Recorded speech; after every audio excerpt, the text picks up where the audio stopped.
يا أيها الذين آمنوا اتقوا الله حق تقاته ولا تموتن إلا وأنتم مسلمون. أما بعد، فإن أصدق الحديث كتاب الله، خير الهدي هدي محمد صلى الله عليه وعلى آله وسلم، وشر الأمور محدثاتها، وكل محدثة بدعة، وكل بدعة ضلالة، وكل ضلالة في النار. أيها الناس، Qanafiqina azakumullah.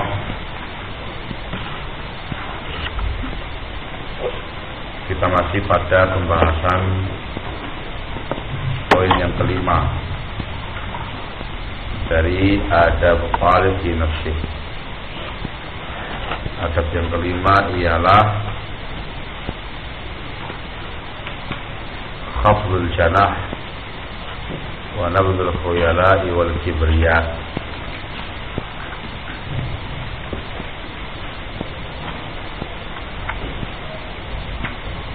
Kita sampai pada penyebutan adab nafs,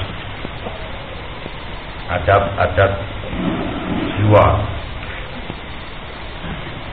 Yang pertama ialah al-afaf, menjaga kehormatan diri.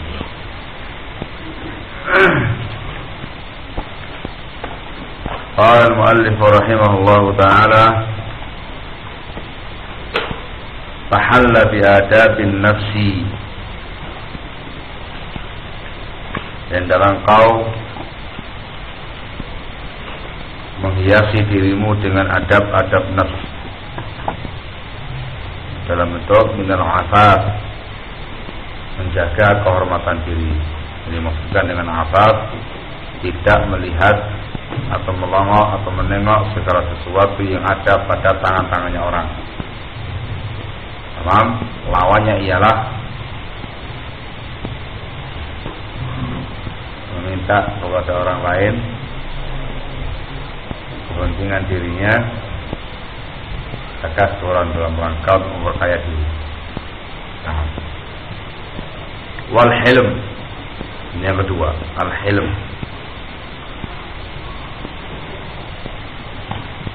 Al hilm, barakallahu fik, ini terkait dengan masalah muamalah jelek yang ditunjukkan oleh orang lain. Maksudnya, ketika ada orang lain yang berbuat jelek, menunjukkan tindakan muamalah yang kurang bagus kepada diri kita, maka kita harus memiliki sifat al-hilm, yaitu tidak secara langsung menghadapinya dengan kekerasan yang sama.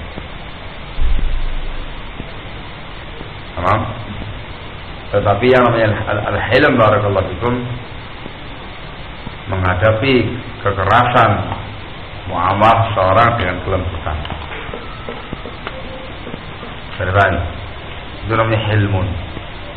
Sehingga berkaitan dengan masalah muamalah dengan pihak lain, terkait dengan muamalah-muamalah jelek yang muncul dari pihak yang lainnya lagi.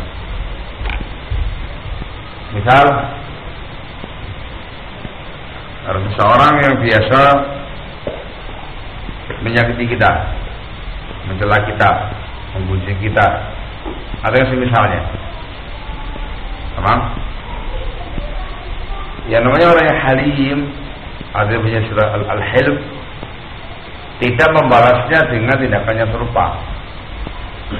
Dan kemudian mencela, dibalas mencela, menggunjing, dibalas menggunjing. Tidak. Tapi yang al-hilm membalasnya dengan kebaikan. Barakallah. Itu al-hilm. Pengertian membalas dengan kebaikan bukan berarti mengalah atau bukan berarti kalah, tetapi tidak mengurusi orang-orang yang semacam itu. Kali dibiarkan dia melalui sifat-sifat yang tidak semacam itu, buat dia menjauh daripadanya. Al-Halim. Sehingga yang namanya Al-Hilm itu sifat yang lebih dari sekedar sabar. Paham ya? Kalau as-sabru 'alal adza, sabar dalam menghadapi gangguan-gangguan orang, jelas. Tapi ini fauqa as-sabr, di atas kesabaran. Sabar sekaligus dia bisa menahan diri, menahan hati, tidak membalas dengan yang serupa. Ada ilmu. Karena khususnya barakallahu fikum, ketika seorang itu punya kemampuan untuk membalas, dia tahan. Ada ilmu. Sifat yang semacam ini barakallahu fikum ditandai dengan ketenangan orang tersebut. Orangnya itu tenang, tidak frontal, tidak gerasa gerusu katanya orang sini. Dia ketenangan, tenang, jiwanya, dadanya lebar, artinya luas begitu. Allahul musta'an. Sehingga tidak mudah untuk mewujudkan sifat ini. Jangankan untuk masuk pada sifat al-hilm, sabar aja setengah mati. Kaitannya dengan pihak-pihak luar, orang-orang lain yang menyakiti kita, mengganggu kita, muamalah yang tidak sama kita, pribadi kita yang disentuh, sakiti. Tidak mudah bagi kita semuanya untuk punya sifat kesabaran. Sabar tidak mudah, apalagi al-hilm. Ala kulli hal, seorang talibul ilm harus berupaya memiliki sifat yang semacam ini. Barakallah. Was-sabr, dan kesabaran.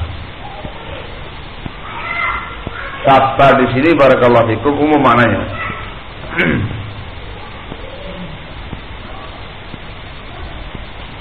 Berkaitan dengan masalah ketaatan, as-sabru 'ala ta'ah, sabar dalam melaksanakan ketaatan kepada Allah sehingga tidak loyo semangatnya dalam beribadah. Juga meliputi as-sabru 'anil ma'siyah, bersabar dalam meninggalkan sebuah kemaksiatan. Paham? Sehingga dia enggak tergoda untuk melaksanakan hal itu. Juga meliputi as-sabru 'alal masa'ib, sabar dalam menghadapi musibah-musibah yang menimpa dia. Sabar dalam menghadapi takdirnya Allah Subhanahu wa taala. Ini umum ya. Meliputi tiga perkara tadi. Dikarenakan inilah macam-macam kesabaran. As-sabru 'ala ta'ah, as-sabru 'anil ma'siyah, as-sabru 'ala musibah. Adapun terkait dengan masalah talabul ilm, terkait dengan masalah mencari ilmu, para khusayfan ya, juga dipentingkan atau diperlukan yang namanya kesabaran. As-sabr 'inda ta'allum. Seorang talibul ilm juga harus memiliki kesabaran ketika belajar. Tamam? Berbagai macam rintangan-rintangan, cobaan-cobaan, gangguan-gangguan selama dia belajar dan mencari ilmu, itu dihadapi dengan tenang, penuh kesabaran. As-sabru 'inda ta'allum atau indah talab.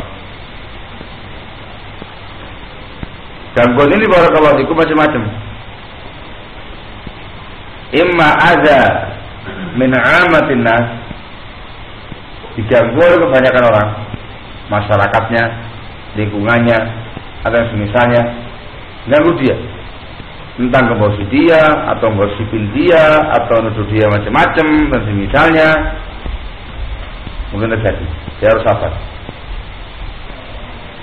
Atau dia dapati pada teman-teman belajarnya dia, namanya akran, ada min akranihi, gangguan-gangguan dari teman-temannya dia sendiri. Mungkin ada temannya yang jelek muamalahnya, suka usil, suka jahil, tamam dan misalnya, yasbir, harus sabar ketika itu.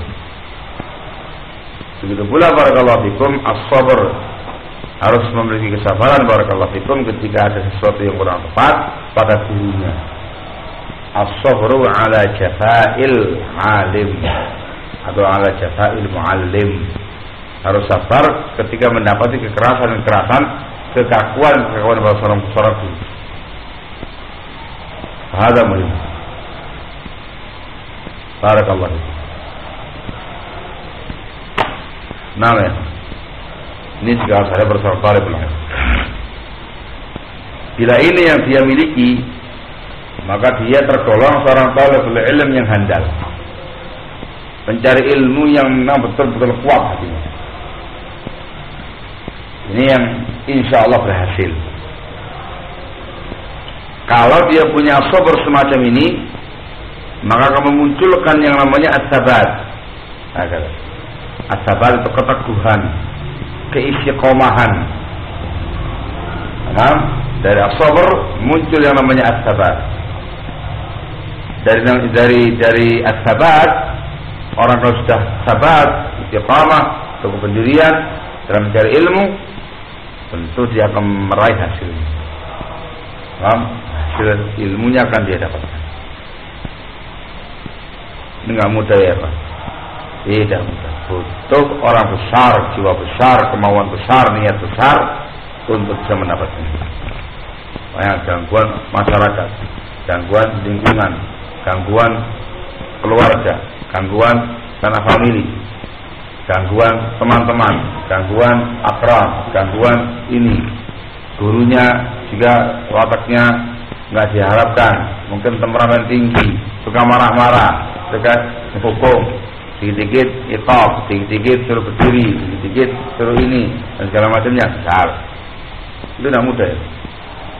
Juga harus betul-betul dimiliki yang satu ini. As-sabr. Wa tawadhu,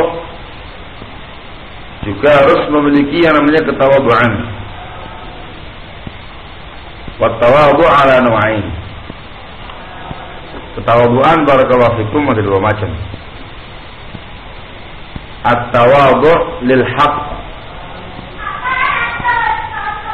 Yang kedua at-tawadhu lil khalq.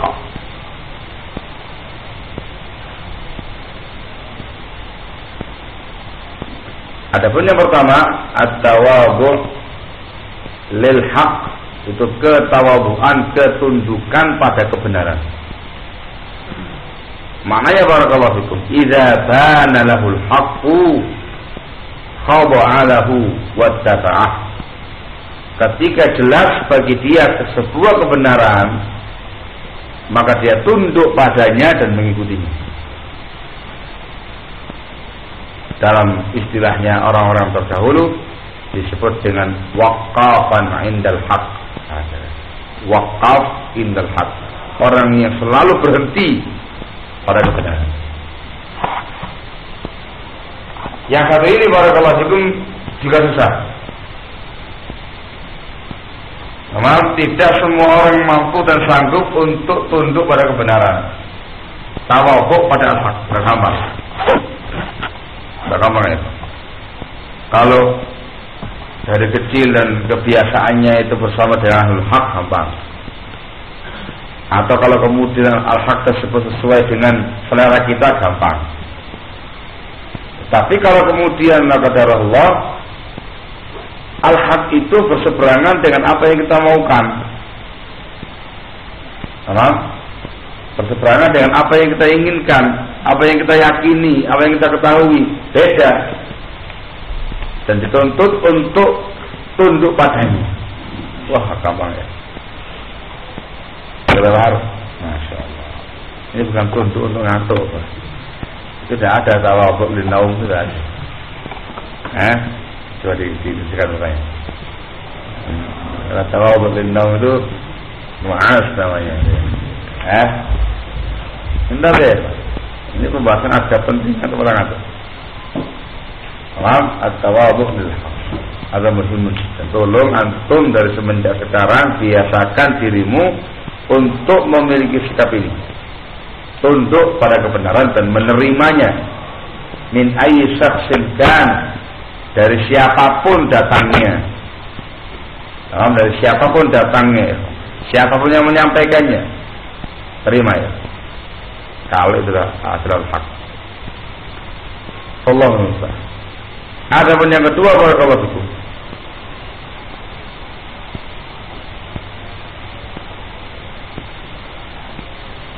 Ialah at-tawadhu lil khalqi. Yang berkasi sama beliau wat-tawadhu lil haq. Yang dimatan lil haq. Sementara yang kedua lil khalqi.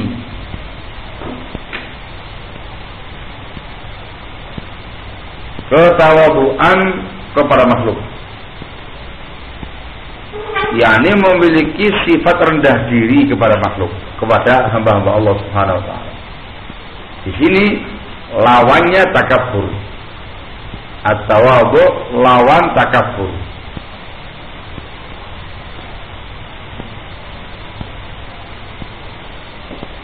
Ini pun juga demikian, barakallahu fikum. Hanya orang-orang yang memiliki perangai baik yang memilikinya. Dan tawadhu barakallahu fikum mauhibatun minallah. Ini merupakan anugerah dari Allah Subhanahu wa taala. Tamam, mauhibah minallah ya tawadhu. Ya, mungkin pula diupayakan, tapi susah. Terkait dengan tawadhu khalqi, disebutkan dalam hadisnya Rasulullah sallallahu alaihi wasallam, hadis yang sangat masyhur. Rasul sallallahu alaihi wasallam mengatakan, "Man tawadha'a lillah rafa'ahu Allah." Man tawadha'a lillah rafa'ahu Allah. Barang siapa yang tawadhu karena Allah Subhanahu wa taala, maka Allah akan angkat martabatnya. Man tawadha'a lillah rafa'ahu Allah. Karena siapa yang tawadhu karena Allah, maka Allah akan angkat martabatnya. Tawadhu ini barakallahu fikum alami ya. Tidak bisa dibuat-buat. At-tawadhu itu tabii, tidak bisa dibuat-buat. Ini ilmu mujarrad namanya. Ketawadhuan itu nampak pada tingkah seseorang. Jadi tingkahnya, gayanya, tindak tanduknya itu nampak mencerminkan seorang yang mutawadhu. Berucapnya, gaya ngomongnya dan misalnya itu nampak pada itu nampak seorang mutawadhu. Tamam. Begitu pula pada muamalah kesehariannya, itu yang paling nampak, akan memunculkan sikap ketawadhuan barakallahu.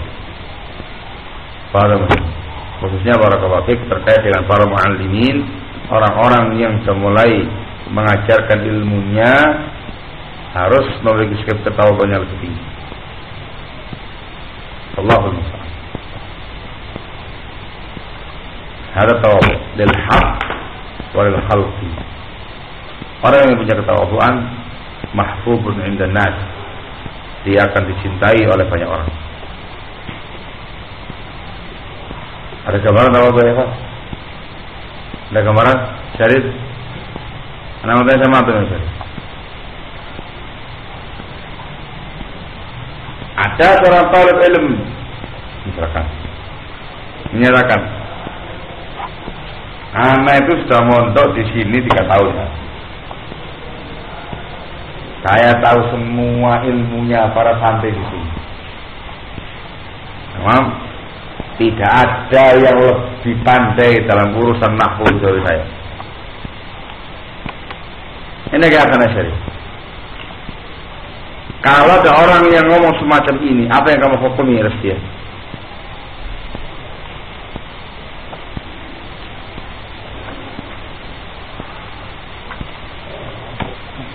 Hah? Hah? Ya namanya apa ini? Hah? Namanya al-kibr atau al-ujub. Gitu ya? Itu menunjukkan kalimat-kalimat yang menunjukkan at-takabbur wal ujub.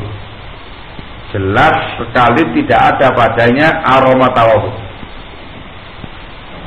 Artinya nampak bagi antum bisa mengetahui orang mutawadhi atau tidak dari ucapannya, perilakunya, tingkah tanduknya, gayanya dan segala macamnya. Kelihatan semuanya itu. Tamam? Misalnya insyaallah ya.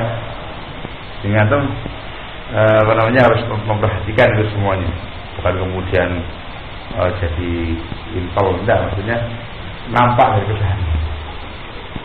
Barakallahu. Makanya Nabi bilang at-tawadhu itu alami. Ada orang yang berusaha untuk dibuat tawadhu mungkin, ya mungkin nampak tawadhunya ketika itu, tapi dalam kesehariannya dia dikarenakan dari sononya nggak punya sikap tawadhu, langsung nampak dengan sendirinya. Nah, kayak orang sini bilang petakilan. Nah, kalau kata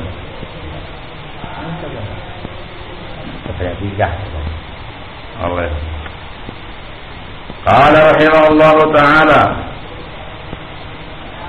wa sukun at-ta'ir,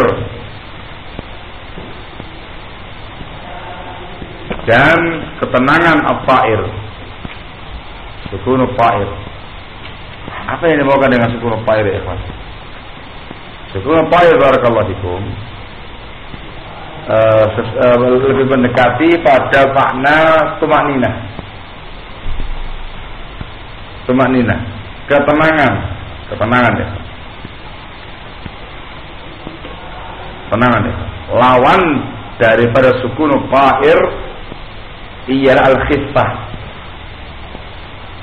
At-taish wal khiffah. Itu lawannya. At-taish wal khiffah itu seorang yang apa ya? Kalau bisa kita bahasakan sekali nggak punya aturan. Nggak punya aturan. Sama gue. Ini bisa terjadi pada al-misyah. Al-misyah cara jalan.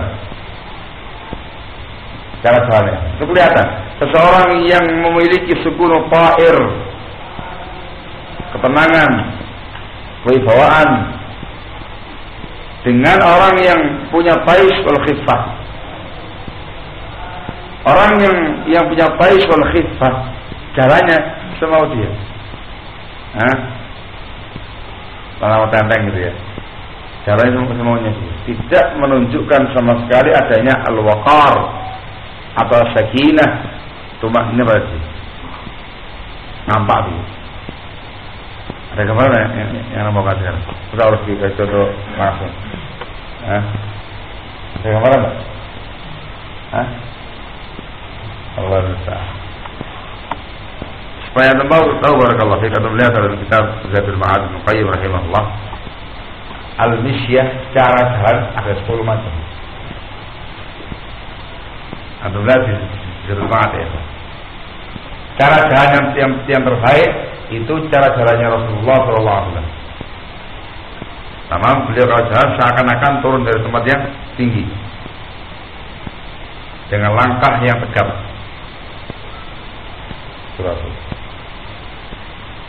Tamam, itu yang ideal, standar ya, jalannya Pak. Kalau jalan ke depan biasa. Ini yang terbaik. Di antara bentuk khiffah atau taish, barakallahu fikum, yang bisa anak gambarkan sama antum. Tamam, jalannya enggak begini. Jalan at-tabakhtur. Itu nampak dari jalannya orang. Di apa-apakan tidak bisa ditutupi ya, Pak. Itu dari sono membawanya. Kalau nggak dirubah sama dia, nampak jalan-jalannya yang begini. atau jalan biasa, tapi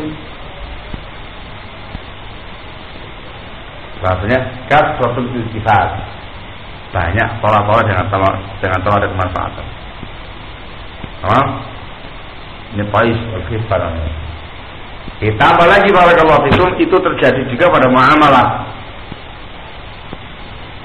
Muamalahnya ini orang barakallahu fikum tidak tahu aturan, karena semau.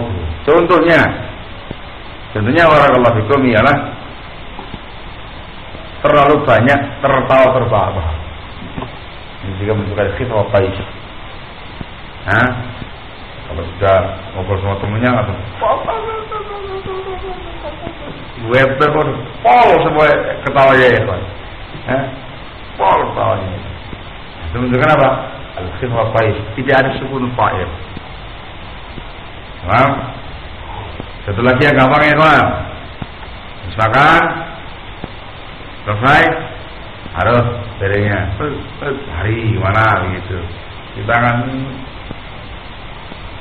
Ini gambaran contoh kecil yang sudah terjadi barakallahu fikum, yang menunjukkan nggak ada yang namanya sukun fa'il. Dia yang terjemahkan dengan kalimat semauku, kayak tidak punya aturan sama sekali. Ya macam-macam contohnya itu ya, bukan banyak pasal apa lah, ya inilah, ya itulah, yang menunjukkan tidak ada at-tumaninah wal waqar was sakinah.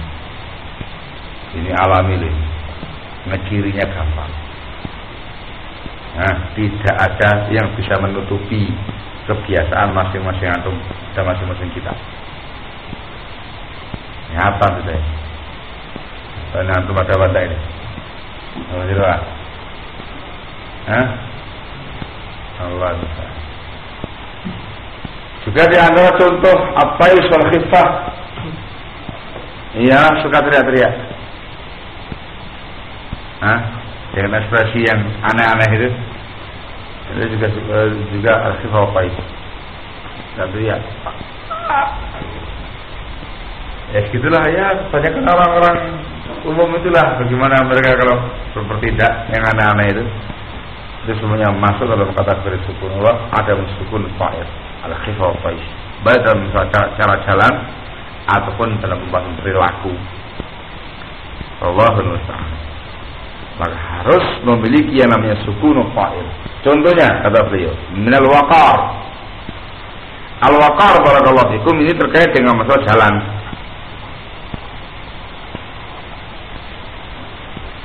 Al-waqar itu ialah ketenangan dan kewibawaan seseorang ketika dia berjalan. Pada umumnya. Walaupun juga digunakan untuk yang lainnya pula ya. Yang ini merupakan pembawaan seseorang.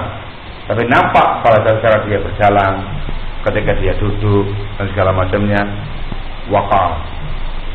Ada pancaran ketenangan, pancaran kewibawaan, pancaran harisma pada dia. Namanya waqar. Ini nggak semua orang punya kayak gini ya. Yang punya watak dan sifat yang semacam ini al-waqar itu ditakuti oleh lawan. Sahibul waqar sukutuhu kal asad. Orang yang memiliki sikap al-waqar, diemnya dia itu kayak macan. Musuh dari ketakutan duluan ya. Tenang dia, santai, dengan penuh tumaninah, sakinah, wal waqar. Kita melakukan musuh. Musuh sudah jelek-jelekkan dia, menyemati dia, gunjing dia, ini itu dan segala macamnya. Wah, sedang ngancam dia, mau ini, awas kamu segala macamnya. Dia dengan tenang. Al-hilm muncul, as-sabr muncul. Al-waqar juga muncul. Itu musuh sudah sebentar sendiri ya, Pak. Dengan orang ini diinginkan, dibutuhkan dan segala macamnya itu tidak bergeming sedikit pun dan nampak tenang. Ini bahaya ini, kalau sekali bertindak ini bisa ambles kita orang. Allahumma sholli. Nampak pada jalan, nampak pada cara duduk. Ini al-waqar. Paham ya? Terpaham ini? Allah yang harus. Warazanah. Kalau ar-razanah barakallahu fikum itu kematangan dalam berpikir.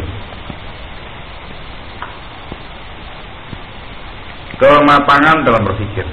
Bahasanya dewasa. Paham ya? Ada kedewasaan dalam berpikir.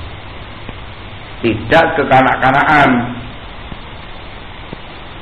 Sifat kekanak-kanakan memunculkan abais wal khifah tadi. Tapi sifat kedewasaan, orang yang nampak dewasa dan matang dalam berpikir akan memunculkan al-waqar tadi. Itu namanya ar-razanah. Razin, orang yang matang berpikir dewasa. Itu juga demikian barakallahu fikum, kelihatan pada masing-masing orang. Ini semuanya tabi'i.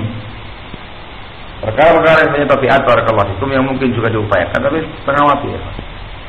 Nampak kelihatan ini orang otaknya segini, ini orang ini kekanak-kanakan masih kelas TK, ini udah anak SMP dia kelasnya SD, yang ini sudah mulai matang betul-betul dewasa orangnya, itu kelihatan. Allahumma musta'an. Ar-razanah. Wa khafdul janah. Khafdul janah itu keramahan ya. Dari kata-kata khafad merendahkan, al-janah sayap, merendahkan sayap. Nah, ini ada unsur tawadhu ma'ar rahmah. Rendah diri yang disertai dengan kasih sayang. Barakallahu fiik. Khafdul janah. Mutahammilan dhullat ta'allumi li'izzatil ilmi. Mutahammil, dia bisa mengusung, membawa, menghadapi dhullat ta'allum, kerendahan saat belajar, li'izzatil ilmi, untuk meraih kemuliaan ilmu. Ini barakallahu fikum juga harus berikan sama tulabul ilm. Seseorang yang sedang belajar barakallahu fiik itu mesti harus dan akan mengalami yang namanya sikap azul atau zalil. Sudah semuanya. Tidak mungkin yang namanya ilmu tercapai dengan sesuatu yang nikmat. Dikatakan oleh sebagian para ulama seperti ucapannya Yahya bin Abi Katsir dan juga yang lainnya disebutkan dalam Sahih Muslim, mereka mengatakan la yustata'ul ilmu fi rahatil jasad.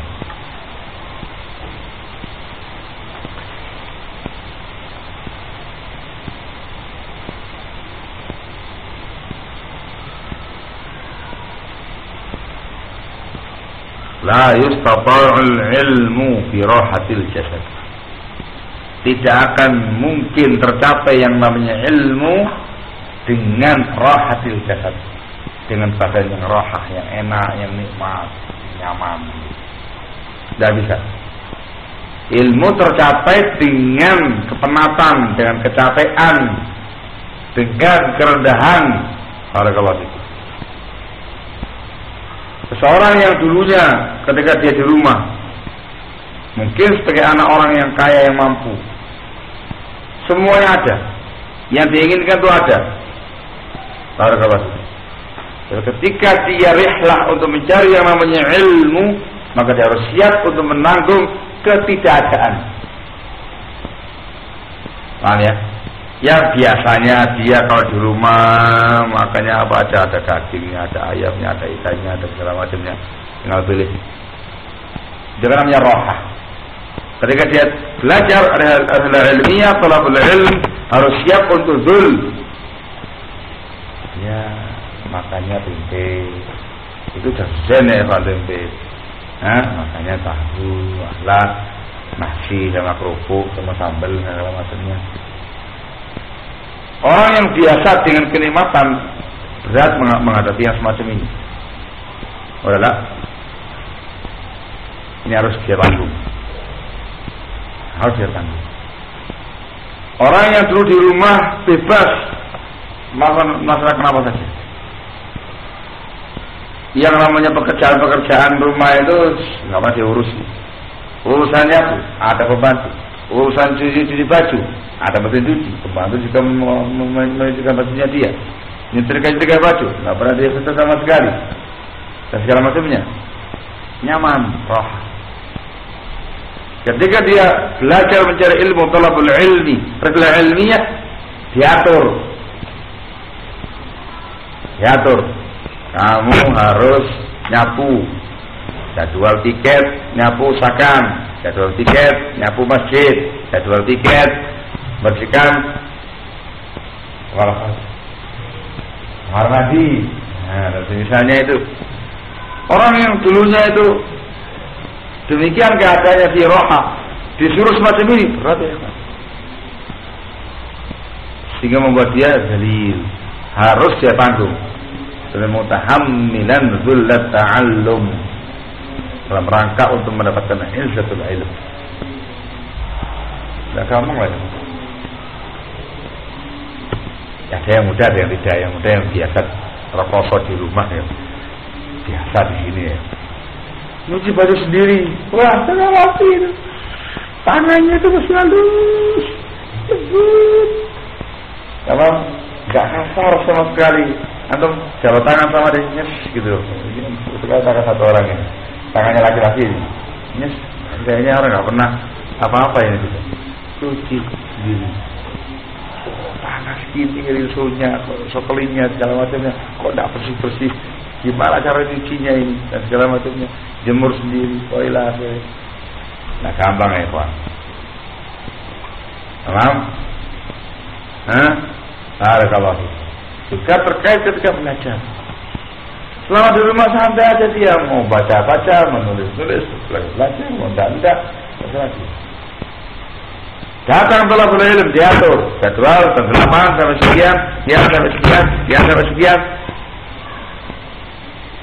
Wah, penat, lelah, letih, capek, ini dan itu mesti akan dia rasakan. Itu zulut ta'allum. Maka dia harus betul-betul dia tahammal itu semua. Itu kunci kesuksesan. Intinya la yastata'ul ilmu fi rahatil jasad. Nggak mungkin ilmu tercapai dengan jasad yang enak. Ini istilah ini kalimat menjadi tasliyah. Tasliyah itu semacam hiburan oleh para ulama al-hadis yang setelah-setelahnya. Ini yang mengucapkan awal Yahya bin Abi Katsir. Itu kan orang Sahih Muslim. Tapi juga diucapkan oleh para ulama yang setelahnya, mengutip ucapan tadi. Jadi juga diucapkan oleh Imam Ibnu Abi Hatim Ar-Razi. Ibnu Abi Hatim Ar-Razi yang punya kitab Al-Jafar Tahsir dan kitab Tafsir segala macamnya. Ceritanya ketika beliau sedang belajar di Mesir 7 bulan lamanya 7 bulan di Mesir. Beliau menceritakan 7 bulan itu kalau pagi mendatangi halaqatus syuyukh, halaqah para masyayikh, syekh ini pagi sampai petang. Malam harinya nasr, nulis kembali yang dapatkan tadi. Terus begitu, pagi belajar, malam nasr, terus tidak ada kesempatan sedikit pun untuk sedikit refreshing atau apa. Suatu hari ketika sedang menuju darusnya seorang syekh, dikabarkan Asy-Syaikh Wa'alil, syekhnya lagi sakit. Jangan kosong ya, itu ya. Ketika pulang melewati pasar, mendapati ada ikan yang segar. Colo-colo sekali ini. Apa itu ya? Terus ikan segar, kesempatan sudah ini. Kali-kali lah, rasanya langsung beli ikan. Dibawa pulang ke rumah. Sampai di rumah belum sempat untuk mengolah ini ikan, datang waktu harus yang lain. Yang lainnya lagi. Taruh ikannya langsung berangkat ke syekh tadi itu. Terus lagi. Terus sampai lupa dengan ikan tadi. Terus sama terus sampai petang malamnya nasab segala macam sampai akhirnya ada kesempatan untuk mengolahnya dan memakannya, tapi dalam keadaan sudah najian. Najih, sama ke najih itu ikan yang sudah mulai rontok gitu. Apa kalau bahasanya antum sudah lama itu? Sudah mulai gak enak gitu. Jangan sekarang lagi. Ketika itu belum mengatakan la yustata'ul ilmu bi rahatil. Ini mereka, antum belum sampai ke tingkatannya mereka ya, benar. Belum sampai. Antum masih banyak rohah. Barakallah. Ini namanya mutahammilan dzullat ta'allum li'izzatil ilm, dalam rangka untuk mendapatkan kemuliaan ilmu. Itu cuma sebentar, enggak lama-lama ya. Paling beberapa tahun. Ya 10-20 tahun antum bersabar pada dzullat ta'allum. Antum berusaha ikhlas dengan penuh kesabaran, dengan keistiqomahan, dengan sabat, dengan musabarah, istimrar, meraih ilmu tersebut. Setelahnya antum merasakan kenikmatan. Orang yang alimun, yang ngerti ilmu, wa ila akhirih. Orang yang menjadi orang yang sangat mulia, izzah, punya izzah dengan ilmu yang tinggi. Sebentar, tak lama itu, paling beberapa tahun. Itu ngomongnya kapan ya? Pada kenyataannya setengah mati. Apalagi kalau sudah didera oleh kerinduan ini ya. Rindu yang setengah mati sudah ini. Gak pernah ketemu sama orang tua, sama famili, sama kerabat dan segala macamnya, rindu dengan tanah kelahiran dan semisalnya. Kalau lama nggak pulang-pulang. Kalau tidak sabar untuk menghadapi yang namanya dzullat ta'allum, ya wih, kerinduan itu bisa membuat loyo semangat. Tapi dibuang semuanya. Kapan-kapan ketemu lagi insyaallah. Belum 17 tahun kayak Ibnu Qasim ini. Baru 2 tahun. Kalau 17 tahun kayak Ibnu Qasim baru. Kalau rindu silakan anda pulang. Barakallah. Ala kulli hal ya kan, kalau menceritakan panjang lebar ini belum apa-apa ya. Terlalu enak belajar dari kita orang. Makanya saking enaknya terbuai dengan keenakan, akhirnya banyak lalai. Allahumma ala kulli hal mutahammilan dzullat ta'allumi li'izzatil ilmi dzalilan lil haqq, dalam keadaan dia rendah diri untuk kebenaran. Yang ini sama dengan yang sebelumnya, at-tawadhu' lil haqq. Masya Allah, ini semuanya ada benar. Pada umumnya barakallahu fikum, semua adab-adab tadi tabi'iyah, memang tabiatnya masing-masing insan, mauhibah minallah, anugerah dari Allah Subhanahu wa taala. Namun bagi mereka yang belum memiliki akhlak yang semacam ini, perlu diupayakan. Nah, namanya adab kasbiyah. Ada yang jibiliyah, ada yang kasbiyah. Ada adab-adab yang merupakan kebiasaan watak dasarnya dia. Ada pula adab-adab yang merupakan upaya dia untuk mendapatkannya. Bagi mereka yang sudah mendapatkan dari sananya, tabiat asalnya, jaga, pelihara, teruskan. Dan bagi mereka yang belum memiliki atau belum sempurna, disempurnakan dengan iktisar. Sekarang bagaimana caranya untuk mendapatkannya? Caranya barakallahu fikum yang paling jitu ialah mujalasatul akhyar, dengan berteman, bermajlis dengan orang-orang yang baik. Jadi kamu sering-sering kumpul, sering-sering berteman dengan orang yang punya adab semacam ini, yang punya adab al-iffah wal hilm was sabr wat tawadhu wal ta'if wal waqar wal razana khaful janah ila akhirih. Berteman dengan mereka. Pepatahnya orang Arab, man jalas janas, man jalas janas. Siapa yang berteman semajlis akan sejenis. Barakallahu. Diupayakan antum mendekat ke mereka, antum pelajari, antum tiru akhlaknya mereka. Insyaallah akan lebih mudah untuk mendapatkannya. Disebut dengan mujalasatul akhyar.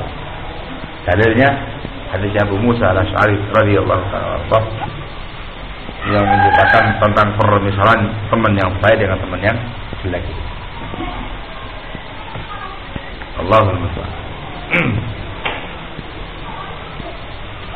Hada wadihun ya ikhwan. Qala rahimahullahu ta'ala wa alaihi,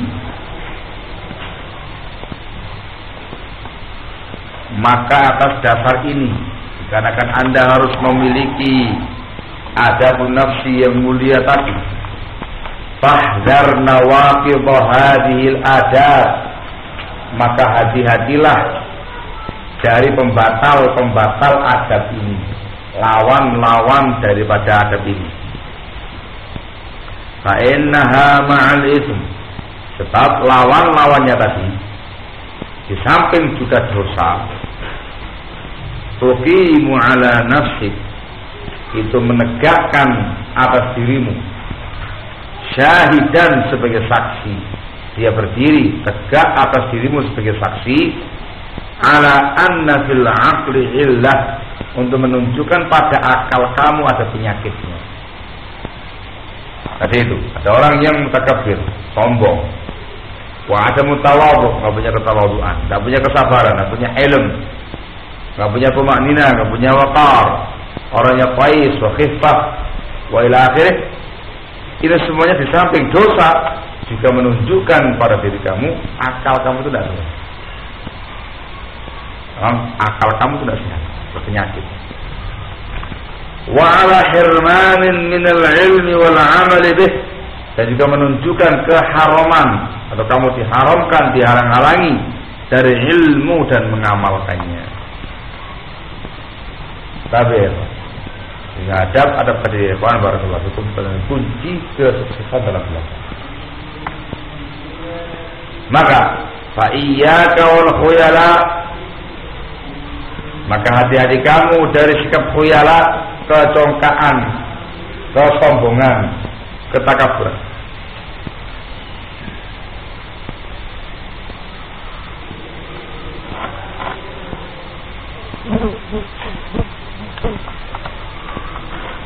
Al-khuyala disebutkan dalam syarahnya Syekh Ibnu Utsaimin bahwa itu namanya syarahnya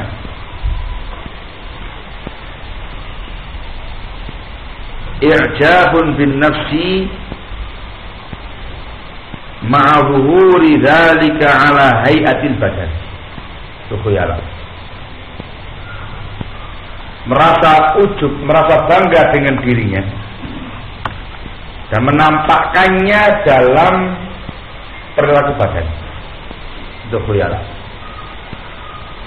Jadi sumber asalnya itu i'jab bin nafs, merasa dirinya yang paling dan paling. Nah, ujubnya itu dia wujudkan, dia tampilkan dalam perilakunya dia, entah dalam ucap, kelihatan sombongnya gitu, arrogant, atau dalam ketika dia berjalan, ketika dia berperilaku, itu nampak kesombongan dia. Ada khuyala. Dia mengatakan fa iyyaka wal khuyala, hati-hati kamu dari sikap khuyala, fa innahu nifaqun wa kibriya, sebab dia itu merupakan kemunafikan dan kesombongan. Kalau kibriya wabah, khuyala kibriya sama, kurang lebih ya. Dikatakan nifaq dikarenakan dia menampilkan sesuatu yang enggak sama, yang tidak sama pada dirinya, menampilkan sesuatu yang berbeda dengan keadaan dirinya. Itu namanya sisi kemunafikannya. Standar dirinya yang seharusnya ada pada dirinya ialah ketawadhuan, tetapi dia tampilkan beda dengan itu, dia rubah menjadi khuyala, sehingga dikatakan sebagai an-nifaq. Yang namanya nifaq secara bahasa maknanya ialah khilafu zahir lil batin. Itu kemunafikan ya, khilafu zahir lil batin. Zahirnya beda dengan batinnya, itu nifaq. Paham ya? Orang yang khuyala dikatakan nifaq, batinnya itu harusnya dia mutawadhi, ternyata zahirnya dia mutakabbir. sudah nifaq, sudah meyaju. Nah, harus sebaliknya barakallahu fikum terkait bukan dengan orang yang khuyala, orang yang sok ikhlas, sok memberikan nasihat zahirnya, tapi hatinya tidak demikian, suka nifaq. Ala kulli hal zahirnya lain dengan batinnya, itu namanya kemunafikan. Waqad balagha min shiddati tawaqqi minhu 'inda salafi mablaghan. Dan sungguh telah sampai dari upaya berhati-hati daripadanya, shiddati tawaqqi, upaya keras untuk berhati-hati daripada sifat tersebut, inda salaf, di kalangan salafun saleh, balagha mablaghan, mencari puncaknya. Maknanya salafun saleh betul-betul ekstra hati-hati, amat sangat hati-hati dari yang namanya al-khuyala. Upayanya mencari puncak maksimal, betul-betul hati daripada penyakit satu ini. Yani salafun saleh sangat anti dengan sikap yang semacam ini. Digambarkan sama beliau mencari puncak kehati-hatian. Wa min taqiqihi ma asnadahu az-Zahabi.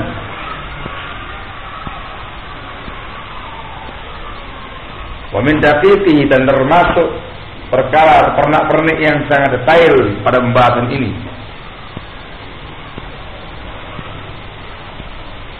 Ma asnadahu az-Zahabi fi tarjamati Amr ibn al-Aswad al-Ansi. Apa yang disebutkan sama Zahabi dengan sanadnya pada biografinya Amr bin Aswad al-Ansi al-Mutawaffa fi khilafati Abdul Malik bin Marwan rahimahullah. Ya, wafat pada masa khilafah Abdul Malik bin Marwan rahimahullah. Disebutkan Ikhwan, annahu kana idza kharaja min al-masjid,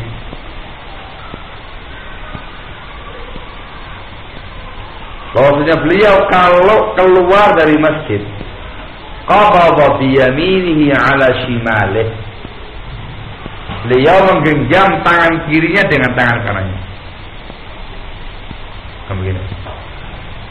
Biasanya kalau orang-orang tua sekarang di belakang. Paham ya? Dan